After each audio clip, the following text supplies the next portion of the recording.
Allahumma salli wa sallim ala nabiyyina Muhammad wa ala alihi wa ashabihi ajma'in, amma ba'du. Qala Allah ta'ala billahi minasyaitonir rajim. Ya ayyuhan nasu taqu rabbakum alladzi khalaqakum min nafsin wahidah wa khalaqa minha zawjaha wa batha minhuma rijalan katsiran wa nisaa'a wattaqullaha alladzi tasaaluna bihi wal arham innallaha kana 'alaikum raqiba. Bapak, Ibu, hadirin wal hadirat, jamaah salat subuh rahimani wa rahimakumullah. Puji dan syukur marilah bersama-sama kembali kita panjatkan kehadiran Allah Subhanahu wa taala atas limpahan segala nikmat dan karunia-Nya juala, sehingga pada kesempatan di hari ini bertepatan tanggal 21 Rabiul Akhir 1445 Hijriah, kita masih diperkenankan oleh Allah Subhanahu wa taala untuk dapat melangkahkan kaki ke tempat yang mulia ini bersama-sama melaksanakan salat subuh berjamaah yang insyaallah disaksikan oleh para malaikat-malaikat Allah yang mulia. Kita berharap dari umur yang Allah berikan untuk kita, umur itu akan menjadi umur yang berkah bagi kita. Maka apabila seseorang menggunakan dalam ketaatan-ketaatan kepada Allah Subhanahu wa taala, taqarrubnya ila Allah, mendekatkan dirinya kepada Allah Subhanahu wa taala dari umur tersebut, itu tandanya adalah umur yang Allah titipkan adalah umur yang berkah. Salawat dan salam semoga senantiasa tercurah kepada Nabi kita Muhammad sallallahu alaihi wasallam beserta keluarga, para sahabat, tabi'in serta pengikut beliau yang senantiasa istiqomah menjalankan sunnah-sunnah makmulahnya hingga akhir zaman. Bapak Ibu sekalian yang dirahmati Allah, Rasul sallallahu alaihi wasallam pernah bersabda, al-ardu kulluha masjidun illa al-maqbarah wal hammam. Semua tempat di atas muka bumi ini semuanya adalah tempat sujud. Jadi yang dinamakan dengan masjid itu sebenarnya adalah tempat sujud, Pak. Tempat yang digunakan untuk sujud. Sekalipun di tempat kita atau di Indonesia yang dinamakan masjid itu adalah yang digunakan untuk sholat Jumat. Tapi kalau ada tempat yang di situ tidak digunakan untuk sholat Jumat, maka kita menyebutnya adalah mushola atau juga langgar. Padahal pada hakikatnya semua yang digunakan sebagai tempat sujud itu adalah disebut dengan masjid. Asal kata daripada sajadah yasjudu. Nah, kemudian ismu makannya adalah masjidun, yaitu tempat yang digunakan untuk sujud.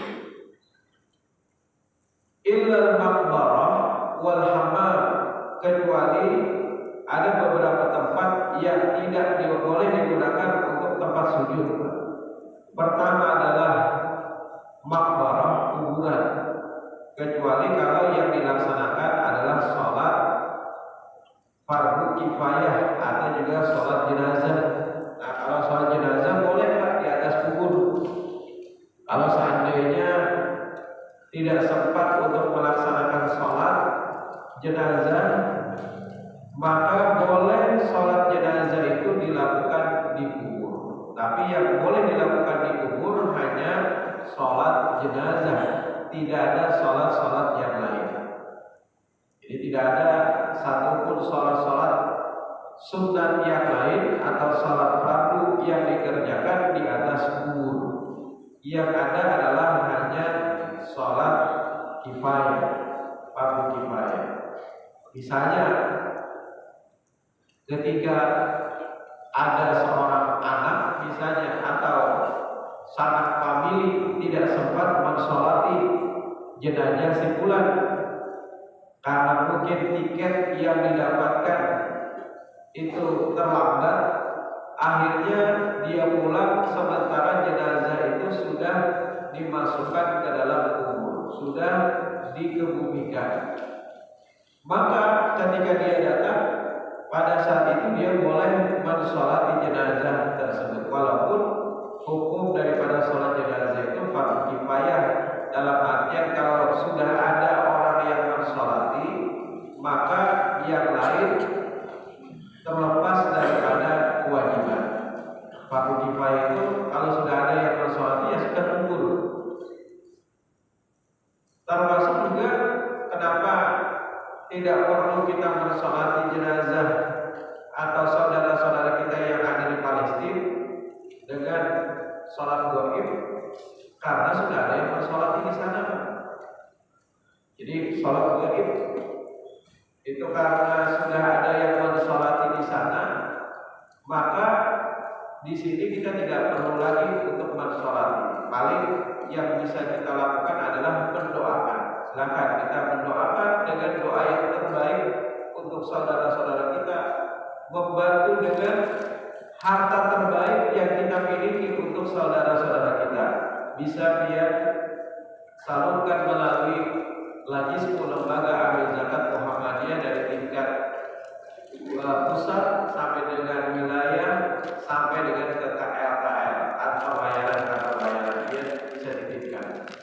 Nah, Bapak Ibu sekalian yang dirahmati Allah, pernah suatu ketika Nabi Shallallahu Alaihi Wasallam ketika mendengar kematian Raja Najasyi, lalu Nabi Shallallahu Alaihi Wasallam mengabarkan kepada para sahabat-sahabatnya, mari kita mensolati Raja Najasyi karena dia telah meninggal dunia. Jadi pada saat itu kenapa Nabi melakukan sholat terhadap Raja Najasyi yang jenazahnya tidak ada di hadapan, maksudnya goib, Pak. Karena Raja Najasyi itu kan di Ethiopia, ya, di Habasyah pada saat itu. Maka terhadap jenazah yang tidak ada di hadapan, disitulah disebut dengan sholatul ghaib. Sholatul ghaib. Nah, Bapak Ibu sekalian yang dirahmati Allah, apa yang dilakukan oleh Rasulullah ketika itu? Karena tidak ada yang mensolati Raja Najasyi, orang-orang yang ada di sekitarnya itu baru masuk Islam juga, tidak ada yang bisa mensolati. Maka akhirnya Nabi pun melaksanakan sholat dengan mengajak para sahabat-sahabatnya. Ini juga menjadi hukum, Pak, bahwa kematian itu diumumkan, jangan hanya didiamkan. Maksudnya Pak, diberitahukan, disampaikan kepada yang lain supaya beramai-ramai melaksanakan sholat jenazah. Ini ada statement yang mengatakan pada bolehnya mengumumkan kematian.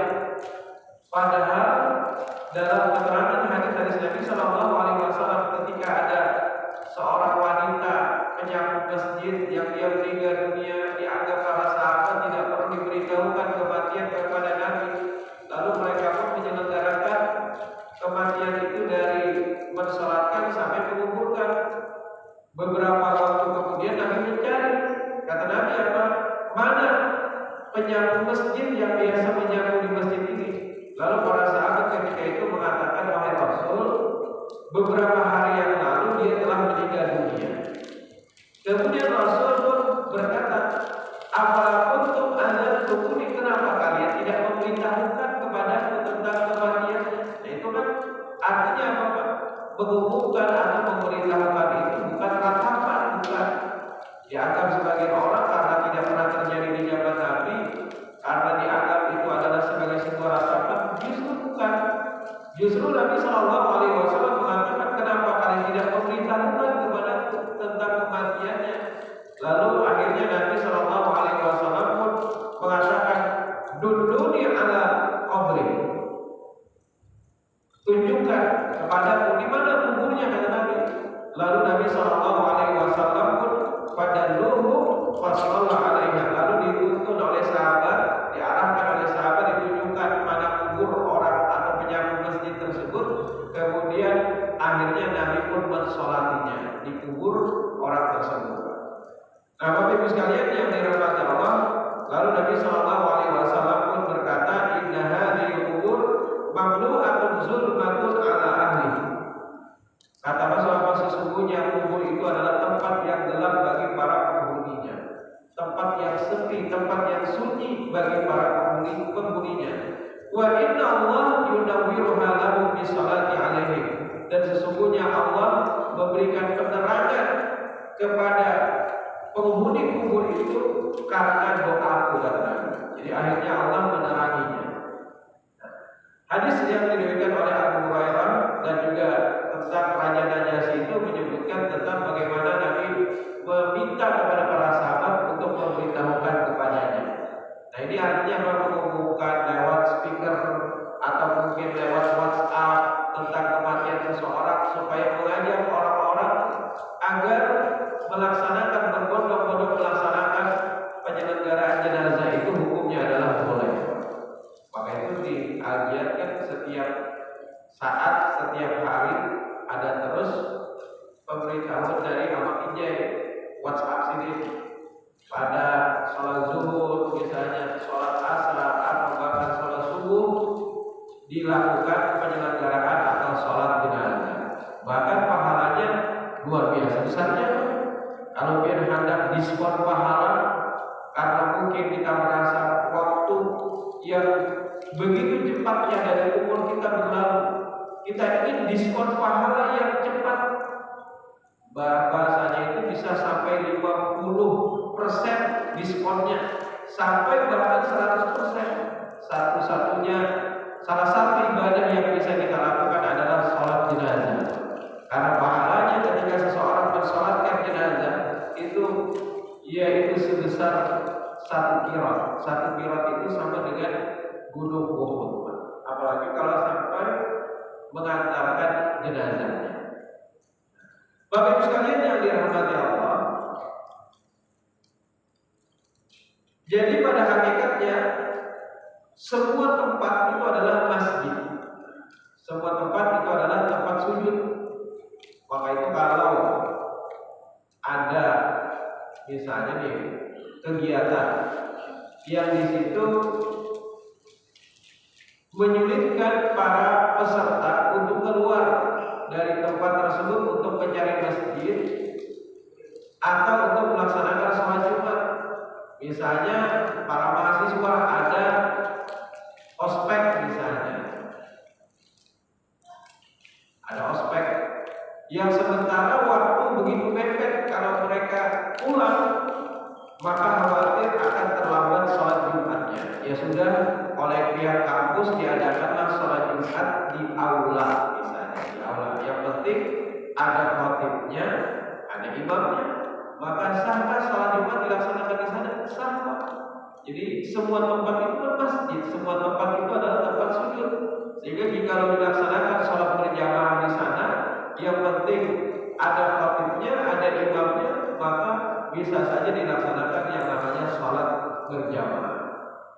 Al-ardu kulluha masjidun, semua tempat atau semua bumi di mana saja itu adalah sebagai tempat sujud. Di mana saja tempat sujud. Illal maqbarah, kecuali itu adalah kubur, wal hammam, dan juga WC atau juga toilet. Memang ada beberapa tempat juga disebutkan yang diharapkan bagi kita untuk pelaksanaan ibadah sholat, yaitu misalnya tempat pembuangan sampah karena najis, kemudian tempat penyembelihan binatang, misalnya di RPH. RPH adalah tempat untuk menyembelih binatang setiap harinya, setiap saatnya. Mungkin ada kotoran atau najis-najis yang menempel yang sulit untuk dihilangkan, maka dilarang bagi kita untuk menggunakannya sebagai tempat sholat. Tapi bagaimana kalau halaman masjid yang biasa digunakan untuk menyembelih kurban? Itu tidak ada masalah, karena halaman masjid itu kan sifatnya hanya sementara aja, sementara sebagai tempat penyembelihan, setelah itu dibersihkan, maka tidak mengapa lagi jika digunakan sebagai tempat sholat. Bahkan Nabi ketika beliau sholat Idul Adha, setelah beliau sholat Idul Adha di tanah lapang, maka tempat tanah lapang itulah yang dia gunakan untuk menyembelih binatang kurban. Kemudian di atas Ka'bah itu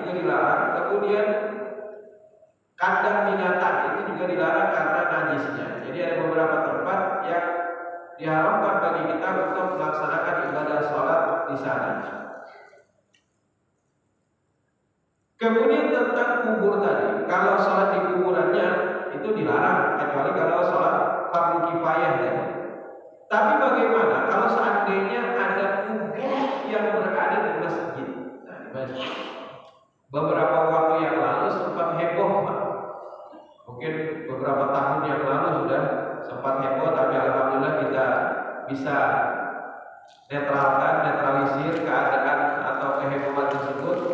Dulu ada statement dari seseorang yang mengatakan bahwa Masjid Muhammadiyah Sungai Miai itu di depannya ada kubur, maka tidak boleh sholat di sana. Akhirnya apa? Akhirnya heboh jamaah. Heboh jamaah. Ada sebagian yang jamaah ini akhirnya tidak mau lagi sholat di sana. Gara-gara tadi ada statement yang demikian yang menyampaikan bahwa kalau di tempat tersebut ada kuburnya maka tidak boleh. Apa dalilnya? Mereka berdalilkan kepada la tusallu ilal kubur. Janganlah kalian sholat menghadap kubur. Kalau kita pahami hadis ini apa adanya, tekstualis, maka seolah-olah yang namanya tempat yang di situ di depannya ada kubur maka dilarang sholat. Yang pada akhirnya tadi mempengaruhi sebagian jamaah, bahkan bukan hanya masjid Muhammadiyah, masjid-masjid yang lain pun juga banyak, apalagi di kampung-kampung. Di kampung-kampung itu sekitar masjid pasti ada kuburan, Bahkan ketika di halaman masjid pun ada juga kuburan. Nah, di Masjid Al-Zakiri juga di depan ada kuburan, di samping walaupun sudah terhalang yang namanya jalan, setelah itu ada kuburan. Nah, Bapak Ibu sekalian yang dirahmati Allah, akhirnya statement ini kontraproduktif yang pada akhirnya ada sebagian jamaah yang tidak mau lagi sholat di sana. Nah, tentu hal ini sangatlah disayangkan. Padahal kita harus menjelaskan sedetail mungkin apa maksud daripada hadis ini. Dalam sebuah hadis Nabi SAW disebutkan, laknatullah 'alal yahudi wan nasara ittakhadhu qubur anbiya'ihim masajida. Allah melaknat orang-orang Yahudi dan orang-orang Nasrani yang mereka menjadikan kubur nabi-nabi mereka sebagai tempat sujud atau juga sebagai tempat ibadah yang mereka sembah. Nah, kemudian di dalam hadis Nabi yang diriwayatkan oleh Jundub, ia menuturkan, aku mendengar bahwa 5 hari sebelum Nabi SAW wafat, Nabi pernah bersabda, inni abra'u ila Allah ayyakuna li minkum khalil, fa inna Allah ta'ala qad ittakhadhani khalilan. Sungguh aku menyatakan kesetiaanku kepada Allah dengan menolak bahwa aku mempunyai seorang khalil atau kekasih yang mulia di antara kalian. Karena sesungguhnya Allah telah menjadikan aku sebagai khalil, sebagaimana Dia menjadikan Ibrahim sebagai khalil. Seandainya aku boleh menjadikan seseorang di antara umatku sebagai khalil, niscaya aku akan menjadikan Abu Bakar sebagai khalil. Ketahuilah bahwa sesungguhnya umat-umat sebelum kalian telah menjadikan kubur para nabi-nabi mereka dan orang-orang soleh mereka sebagai tempat ibadah atau untuk diibadahi. Ingatlah, janganlah kalian sekalian menjadikan kubur sebagai tempat ibadah, karena aku benar-benar melarang kalian melakukan perbuatan yang demikian. Nah, Bapak Ibu sekalian yang dirahmati Allah, yang dimaksudkan hadis ini apa? Yaitu adalah maksudnya kalau kubur itu dijadikan sebagai sesembahan. Jadi misalnya ada sebuah kubur yang kebetulan letaknya di masjid, kemudian disembah, diibadahi, maka ini dianggap sebagai perbuatan syirik. dianggap sebagai perbuatan haram tentunya. Karena apa? Karena masjid adalah hanya tempat ibadah kepada Allah Subhanahu wa Ta'ala. Jadi kalau ada sebuah masjid yang di dalamnya ada kubur dan kubur itu disembah, maka tentu ini adalah perbuatan yang sangat besar dosanya, bahkan tidak terampuni, karena itu adalah perbuatan syirik. Itu yang pertama. Yang kedua, bagaimana jikalau di sebuah masjid ada kubur, entah letaknya di belakang, di depan, atau di mana saja, tapi kita tidak menyembah, kita tidak melakukan ibadah kepadanya, kita tidak menyembahnya, maka sholat di masjid tersebut masih diperkenankan, tapi hukumnya adalah makruh. Sholatnya tetap sah. Jadi sholatnya tetap sah, tapi hukumnya kalau ada kuburan itu hukumnya adalah makruh. Makruh saja hukumnya. Tidak sampai kepada perbuatan haram, tapi sholatnya tetap sah. Lalu bagaimana kalau seandainya kubur-kubur tadi bukan di area masjid, apalagi di Masjid Muhammadiyah Sukamia itu sudah di luar tembok, ini kan bangunan masjid, di luar bangunan masjid sudah, kemudian terhalang lagi oleh yang namanya sek. Walaupun kan ada sek, sampai-sampai ketika itu beliau mengatakan bangun temboknya, bangun tembok lagi sebagai penghalangnya di muka Masjid Muhammadiyah Sukamia. Tidak perlu, Pak. Karena apa? Karena itu sudah di luar daripada bangunan masjid. Itu sudah di luar daripada bangunan masjid. Maka merepotkan panitia berarti membangun ulang tembok yang harus menutupi. Jadi sebenarnya tidak perlu berlebih-lebihan seperti itu. Yang dimaksudkan tadi adalah kalau menyembah itu baru haram hukumnya. Dan kita tidak melakukan penyembahan, dan itu pun juga berada di luar daripada area bangunan masjid. Jadi sudah dihalangi tembok masjid, kemudian lagi apalagi sudah ada sek penghalang yang kebetulan tempat atau makbarahnya itu berada di depan, ada beberapa kubur di sana, maka sebenarnya tidak mengapa lagi hukumnya. Jadi kalau bagi mereka yang tekstualis tadi mengatakan pokoknya semua apapun yang penting masjid itu sudah menghadap kubur, maka semuanya haram. Tidak demikian, Pak. Jadi begitu tekstualisnya seseorang memahami, terkadang salah kaprah di dalam menyampaikannya, yang pada akhirnya jadi kontraproduktif dipahami oleh para jamaah. Jadi menghalangi orang sholat berjamaah, seakhirnya orang tidak mau lagi sholat berjamaah di sana. Nah, tapi alhamdulillah oleh majelis taklim beberapa waktu yang lalu sudah bisa dinetralisir keadaan tersebut, sehingga jamaah kembali bisa memahami, dan akhirnya mereka pun kembali melaksanakan sholat berjamaah di sana. Termasuk juga di Masjid Al-Zakiri, di hadapannya juga ada kubur, Pak, tetapi itu sudah di luar daripada bangunan, Pak. Kemudian di sampingnya juga terhalang oleh yang namanya jalan, maka insya Allah hal itu tidaklah bertentangan dengan apa yang ada dalam hadis Nabi Sallallahu Alaihi Wasallam. Nah, Bapak Ibu sekalian yang dirahmati Allah,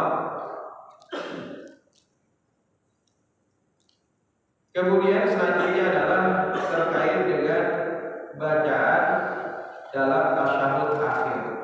Tasyahud akhir.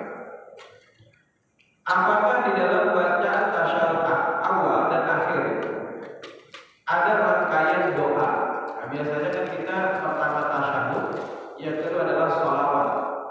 Bahkan ada juga yang di tasyahud awal itu tanpa sholawat. Jadi sebenarnya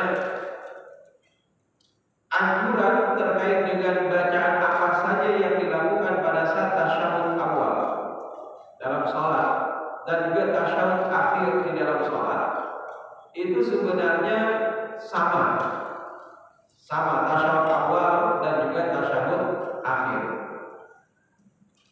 Ada beberapa hadis Nabi